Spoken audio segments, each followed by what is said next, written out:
அனைவருக்கும் வணக்கம். நான் யுவராஜ். இது உங்கள் திறமை தேடி. தமிழ்நாடு அரசு பணியாளர் தேர்வாணையம் குரூப் 1க்கான நோட்டிஃபிகேஷன் வெளியிட்டிருக்காங்க. மொத்த காலி பணியிடங்கள் 70. இதோட டீட்டெயில்டு இன்ஃபர்மேஷன் இந்த வீடியோவில் பார்க்கலாம். வீடியோக்குள்ளே போகிறதுக்கு முன்னாடி இந்த சேனலை சப்ஸ்கிரைப் பண்ணாதவங்க சப்ஸ்கிரைப் பண்ணிங்க. பக்கத்தில் இருக்க பெல் ஐக்கானை கிளிக் பண்ணிக்கங்க. அப்போ தான் நான் ரெகுலராக போஸ்ட் பண்ணுற வீடியோவோட நோட்டிஃபிகேஷன் உங்களுக்கு வரும். வாங்க வீடியோக்குள்ளே போகலாம்.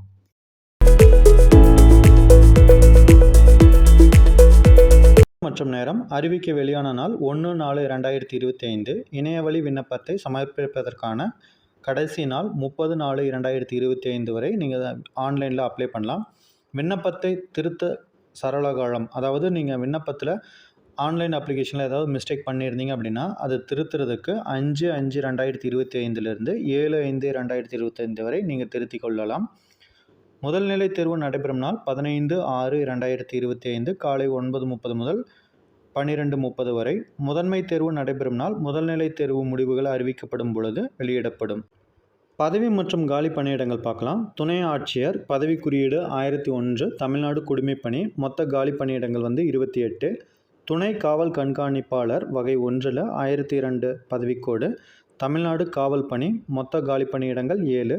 உதவி ஆணையர் வணிக வரிகள் 1003 பணி குறியீடு தமிழ்நாடு வணிக வரியில் 19 காலி பணியிடங்கள். உதவி இயக்குனர் ஊரக வளர்ச்சி பதவி குறியீடு 1006 தமிழ்நாடு ஊரக வளர்ச்சி பணியில் மொத்தம் 7 காலி பணியிடங்கள்.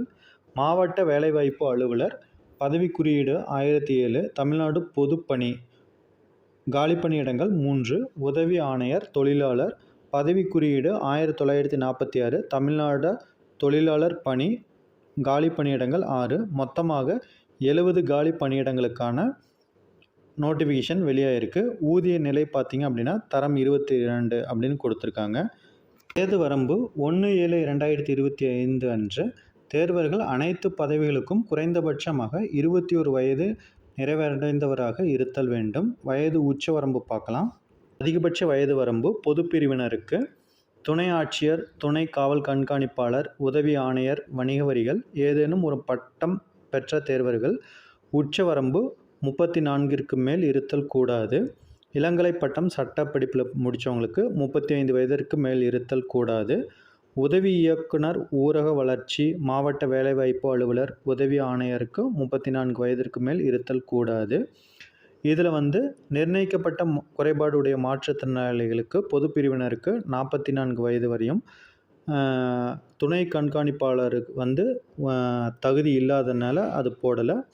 மற்றவர்களுக்கு 44 வயது வரையும், இளங்கலை சட்டப்படிப்பு முடித்தவர்கள் 45 வயது வரையும், மற்ற உதவி இயக்குனர் ஊரக வளர்ச்சி மாவட்ட வேலைவாய்ப்பு அலுவலர் உதவி ஆணையருக்கு 44 வயது வரை மாற்றுத்திறனாளிகள் விண்ணப்பிக்கலாம். முன்னாள் இராணுவத்தினர் அனைத்து பதவிகளுக்கும் 50 வயதிற்குட்பட்டவர் விண்ணப்பிக்கலாம். ஆதரவற்ற விதவை பொது பிரிவில் 39 வயது வரை துணை ஆட்சியர், துணை காவல் கண்காணிப்பு அலுவலர் ஏதேனும் ஒரு இளங்கலை பட்டம் பெற்றவர் 39 வயது வரை விண்ணப்பிக்கலாம். இளங்கலை சட்டப்படிப்பு முடித்தவர் 40 வயது வரை விண்ணப்பிக்கலாம். மற்ற அனைத்து உதவி இயக்குனர் ஊரக வளர்ச்சி மாவட்ட வேலைவாய்ப்பு அலுவலர் உதவி ஆணையரும் 39 வயது வரை விண்ணப்பிக்கலாம். வயது வரம்பு பிற்படுத்தப்பட்ட வகுப்பினர், இஸ்லாமியர் அல்லாதோர், பிற்படுத்தப்பட்ட வகுப்பினர், இஸ்லாமியர், மிகவும் பிற்படுத்தப்பட்ட வகுப்பினர், சீர்மரபினர், ஆதி திராவிடர் மற்றும் பட்டியல் பழங்குடியினர் ஆகியவர்களுக்கான வயது வரம்பு பார்த்திங்க அப்படின்னா 39 வயது வரை விண்ணப்பிக்கலாம். இளங்கலை சட்டப்படிப்பு படித்திருந்தால் 40 வரை விண்ணப்பிக்கலாம். நிர்ணயிக்கப்பட்ட குறைபாடுடைய மாற்றுத்திறனாளிகள் 49 வயது வரை விண்ணப்பிக்கலாம். சட்டப்படிப்பு படித்திருந்தால் 50 வரை விண்ணப்பிக்கலாம். முன்னாள் இராணுவத்தினர் 55 வயது வரை விண்ணப்பிக்கலாம். ஆதரவற்ற விதவைகள் 39 வயது வரை விண்ணப்பிக்கலாம். சட்டப்படிப்பு படித்திருந்தால் 40 வயது வரை விண்ணப்பிக்கலாம். கல்வி தகுதி துணை ஆட்சியர், துணை காவல் கண்காணிப்பாளர், உதவி ஆணையர் வணிக வரிகள் இது 3க்குமே பொதுவான கல்வி தகுதி என்ன அப்படின்னா, தேர்வர்கள் இந்தியாவில் உள்ள மத்திய அல்லது மாநில சட்டமன்றத்தின் சட்டத்தால் உருவாக்கப்பட்ட பல்கலைக்கழகங்கள் அல்லது நாடாளுமன்ற சட்டத்தால் நிறுவப்பட்ட பிற கல்வி நிறுவனங்கள் அல்லது பல்கலைக்கழக மானியக் குழு சட்டம் 1956 பிரிவின் 3 கீழ் பல்கலைக்கழகமாக அறிவிக்கப்பட்ட பிற கல்வி நிறுவனங்களில் ஒரு இளங்கலை பட்டம் பெற்றிருக்க வேண்டும். இது ஒரு பொதுவான கல்வி தகுதியாக இருக்குது. இதில் துணை காவல் கண்காணிப்பாளருக்கு உடல் திறனுக்கான தேசிய விருது பெற்ற தேர்வர்களுக்கு முன்னுரிமை வழங்கப்படும். அதே மாதிரி உதவி ஆணையர் வணிக வரிகளில் இளங்கலை வணிகவியல் பட்டம் பெற்றவர்களுக்கும் இளங்கலை சட்டம் பிஎல் ஆகிய படிப்புகளுடன் வரி விதிப்பு சட்டத்தால் பட்டயம் பெற்ற தேர்வர்களுக்கு முன்னுரிமை வழங்கப்படும்.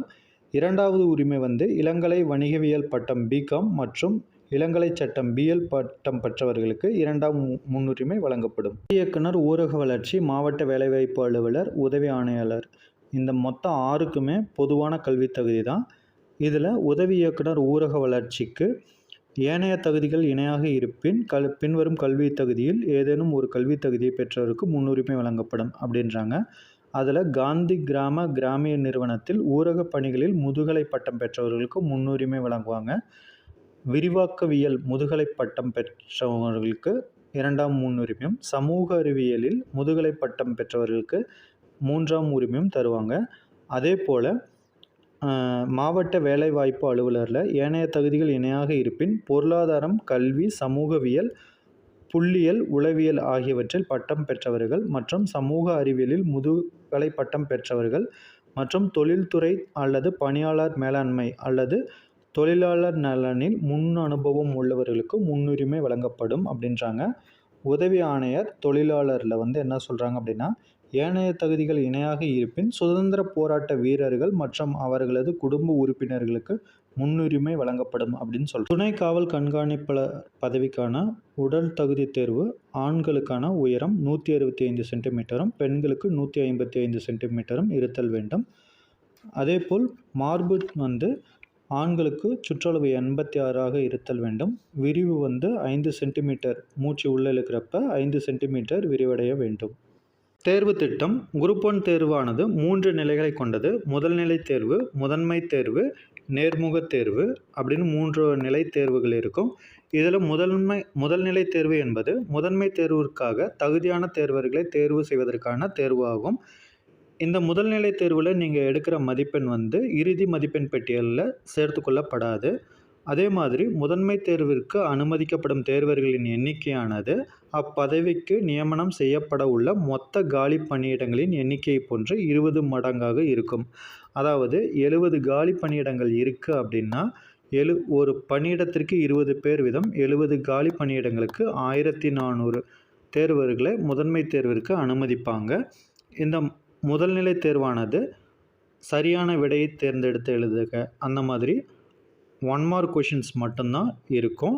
முதன்மை தேர்வானது விரிவான விடையளித்தல் அப்படின்ற முறையிலையும் இருக்கும். அதே மாதிரி நேர்முக தேர்வு இறுதியான தேர்வாக இருக்கும். தேர்வு முறை திட்டம். முதல்நிலை தேர்வு பாடம் பார்த்திங்க அப்படின்னா பொது அறிவு பட்டப்படிப்பு தரத்தில் இருக்கும். மொத்தம் 175 வினாக்கள் இருக்கும். திறனறிவு மற்றும் மனக்கணக்கு நுண்ணறிவு 10ஆம் வகுப்பு தரத்தில் இருக்கும். மொத்தம் 25 வினாக்கள், மொத்தமாக 200 வினாக்கள். அதிகபட்ச மதிப்பெண்கள் பார்த்திங்க அப்படின்னா 300 மதிப்பெண்கள் இருக்கும். தேர்விற்கான நேரம் 3 மணி நேரம். தேர்வின் முறை பார்த்திங்க அப்படின்னா OMR ஷீட் அப்படின்றது கோல்குறி வகை தேர்வாக இருக்கும். முதன்மை தேர்வு மற்றும் நேர்முக தேர்வு. முதன்மை தேர்வானது 4 தாள்களை உடையது. தாள் 1 தமிழ் மொழி தகுதி தேர்வு 10ஆம் வகுப்பு தரத்தில் இருக்கும். அதிகபட்ச மதிப்பெண் 100.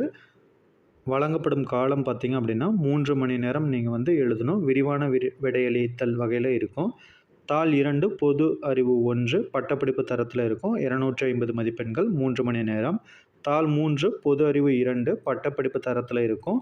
250 மதிப்பெண்கள் 3 மணி நேரம் இருக்கும். தாள் 3 பொது அறிவு 3 பட்டப்படிப்பு தரத்தில் இருக்கும். அதிகபட்ச மதிப்பெண்கள் 250 3 மணி நேரம்.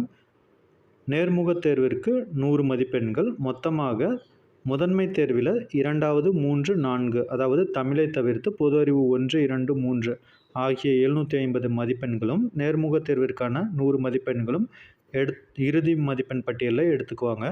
முதல்நிலை மற்றும் முதன்மை தேர்வுக்கான பொது அறிவு குறித்த கேள்விகள் தமிழ் மற்றும் ஆங்கிலம் ஆகிய 2 மொழிகளிலும் அமைக்கப்படும். தேர்வு மையங்கள். முதல்நிலை தேர்வு தமிழ்நாட்டில் உள்ள அனைத்து மாவட்டங்களிலும் நடைபெறும். அரியலூரிலிருந்து விருதுநகர் வரை அனைத்து மாவட்டங்களிலும் நடைபெறும். முதன்மை தேர்வானது சென்னை குறியீட்டு எண் 101 மட்டுமே நடைபெறும். தேர்வு கட்டணம் சலுகை கோராத தேர்வர்கள் தம் முதல்நிலை தேர்வு கட்டணமாக ரூபாய் 100 இணையவழி விண்ணப்பம் சமர்ப்பிக்கும் பொழுது செலுத்த வேண்டும். முதல்நிலை தேர்வின் முடிவுகளின் அடிப்படையில் முதன்மை தேர்விற்கு அனுமதிக்கப்பட்ட தேர்வர்கள் தேர்வு கட்டண சலுகை கோராத நிலையில் முதன்மை எழுத்துத் தேர்விற்கான கட்டணமாக ரூபாய் 200 மட்டும் செலுத்த வேண்டும். இந்த வீடியோவில் குரூப் 1 சம்மந்தமான இன்ஃபர்மேஷன் உங்களுக்கு யூஸ்ஃபுல்லாக இருந்தால் இந்த வீடியோவை லைக் பண்ணுங்கள். உங்கள் ஃபேமிலி அண்ட் ஃப்ரெண்ட்ஸில் யாராவது தமிழ்நாடு பப்ளிக் சர்வீஸ் கமிஷனோட குரூப் 1 எக்ஸாமுக்கு ப்ரிப்பேர் பண்ணுறாங்கன்னா அவங்களுக்கு ஷேர் பண்ணுங்கள். நன்றி, வணக்கம்.